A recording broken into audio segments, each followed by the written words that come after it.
Hi friends, ఈరోజు మనం 2 trades తీసుకోవడం జరిగింది. ఈరోజు చాలా మంచిగా చేసామని చెప్పొచ్చు. ఈ స్టార్ట్ చేసిన లాస్ట్ 5 డేస్లో ఇది బిగ్గెస్ట్ ప్రాఫిట్ అని చెప్పొచ్చు. సో మనం డీటెయిల్స్లోకి వెళ్తే, ఫస్ట్ ట్రేడ్ మనం సిప్లాలో తీసుకోవడం జరిగింది. యాక్చువల్గా ఈ డే హారిజంటల్ అనేది బ్రేక్అవుట్ అయిన ఫస్ట్ 5 మినిట్స్ క్యాండిల్ పైనే ఎంటర్ అవుదాం అనుకున్నాను. బట్ కన్ఫర్మేషన్ కోసం అనదర్ క్యాండిల్ క్లోజర్ కోసం వెయిట్ చేయడం జరిగింది. సో అందువల్ల కొంచెం లేట్ ఎంట్రీ అని చెప్పొచ్చు. అయినప్పటికీ కూడా మనం మంచి ప్రాఫిట్తో 11.22 పాయింట్స్ ప్రాఫిట్ బుక్ చేసుకొని ఎగ్జిట్ అయ్యాము. సెకండ్ ట్రేడ్ మనం HDFC లైఫ్లో తీసుకోవడం జరిగింది. ఇది మంచి టైమింగ్లో ఎంటర్ అయ్యామని చెప్పొచ్చు. అలాగే మంచి బ్రేక్అవుట్ అయ్యి మన టార్గెట్ కూడా హిట్ అయింది.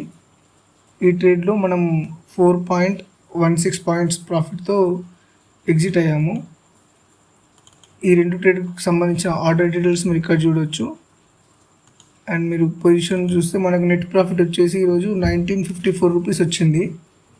ఈ 1954 రూపీస్లో మనకి బ్రోకరేజ్ అండ్ టాక్సెస్ వచ్చేసి మీరు కాంటాక్ట్ నోట్లో చూడవచ్చు. 200 రూపీస్ అనేది మనకి ఛార్జెస్ అండ్ బ్రోకరేజ్కి పోయింది. సో మన ఈరోజు నెట్ ప్రాఫిట్ వచ్చేసి 1764 రూపీస్. సో ఇది ఫ్రెండ్స్, ఈరోజు చాలా మంచిగా చేసామని చెప్పవచ్చు. ఇలాగే డైలీ ట్రేడ్స్ కోసం సబ్స్క్రైబ్ చేయండి, లైక్ చేయండి, షేర్ చేయండి. Thank you.